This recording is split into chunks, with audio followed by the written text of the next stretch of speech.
Hello friends, आज मैं आप लोगों को कॉन्स्टिट्यूशन के आर्टिकल को किस तरह इजी वे में याद कर सकते हैं वो बताना चाह रहा हूँ, क्योंकि मैं भी एक यूपीएससी एस्पिरेंट हूँ और मैंने देखा है कि हम लोगों को कॉन्स्टिट्यूशन पढ़ते वक्त आर्टिकल्स याद करने में ज़्यादा मुश्किल होती है, आर्टिकल्स और शेड्यूल्स। तो सबसे पहले बात करते हैं आर्टिकल्स की। Articles of the constitution. इसके लिए मैं आप लोग को एक स्टेटमेंट बताऊंगा, उस स्टेटमेंट को आप बहुत ही इजी वे में याद कर सकते हो और जिससे आपको आर्टिकल्स याद करने में बहुत ही ज़्यादा इजी होगा। तो देखिए, हमारे कॉन्स्टिट्यूशन में कितने आर्टिकल्स हैं? टोटल 448 आर्टिकल्स हैं, जो कि 25 पार्ट्स में डिवाइड किए गए हैं। अब इन 25 पार्ट्स में से बस 12 पार्ट्स ऐसे हैं जिन्हें हमें याद रखना है, क्योंकि इनका कॉस्ट बाय बेनिफिट रेशियो और दूसरे के कंपैरिजन में ज़्यादा होता है। तो चलिए अब देखते हैं कि वो कौन सा स्टेटमेंट है जो हमें याद रखना है उस आर्टिकल्स को याद करने के लिए। अब देखिए, एक स्टेटमेंट है, उसके हर एक वर्ड के पहले लेटर को मैं कैपिटल में लिखूंगा, जो कि वो जो कैपिटल लेटर है वो रिप्रेजेंट करेगा एक पार्ट। तो स्टेटमेंट है, you can fly directly from United States using paramilitary special rockets. तो देखिए, इसमें कैपिटल लेटर्स क्या है? U, C, F, D, F, U, S, U, P, M, S and R. ये रिप्रेजेंट करता है आपका 12 पार्ट्स जो कि हमें याद रखने हैं। तो देखिए कितना इजी है याद करना कि you can fly directly from United States using para military special rockets. ये आप एक बार पढ़ोगे आपको याद हो जाएगा। तो चलिए देखते हैं कि अब ये कौन से आर्टिकल को रिप्रेजेंट करता है और क्या नंबर है इसका। तो देखिए, सबसे पहले जितने भी कैपिटल लेटर्स हैं हर एक वर्ड के, उनको हम लिखते हैं। तो सबसे पहले U, then C, then F, then D, then F, then U, then S, then U, P, M, S and R. ठीक है, चलिए अब इसको हम लोग नंबरिंग करते हैं। सीरियल नंबर 1 2 3 आप लोग जानते हैं, बस उसी अकॉर्डिंग इसको नंबरिंग करते हैं। इसको अपन देते हैं 1 2 3 4। उसके बाद 5 नहीं देके इसको हम लोग देते हैं 4A। फिर ये 5, ये 6, 7 अपने कॉन्स्टिट्यूशन से हटा दिया गया है।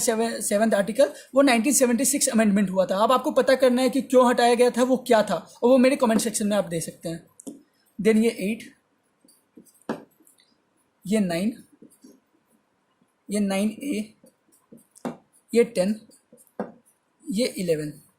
ये आपके हो गए आर्टिकल्स। अब ये क्या आर्टिकल क्या रिप्रेजेंट करते हैं ये मैं बताना चाह रहा हूँ। ये आपके हो गए आर्टिकल नंबर जो कि कॉन्स्टिट्यूशन में मेंशन है। यू जो है वो 1, C 2, इसी तरह से R 9। अब मैं 11। अब मैं आपको बताने जा रहा हूँ कि ये क्या रिप्रेजेंट करते हैं। यहाँ पर यू रिप्रेजेंट करता है union and its territories.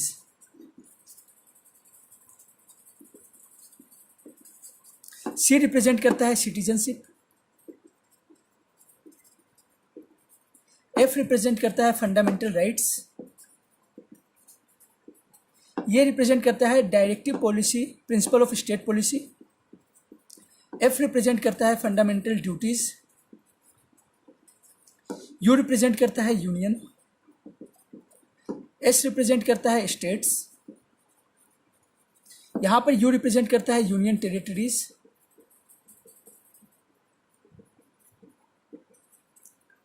P represent करता है पंचायत। एम रिप्रेजेंट करता है म्यूनिसिपैलिटी।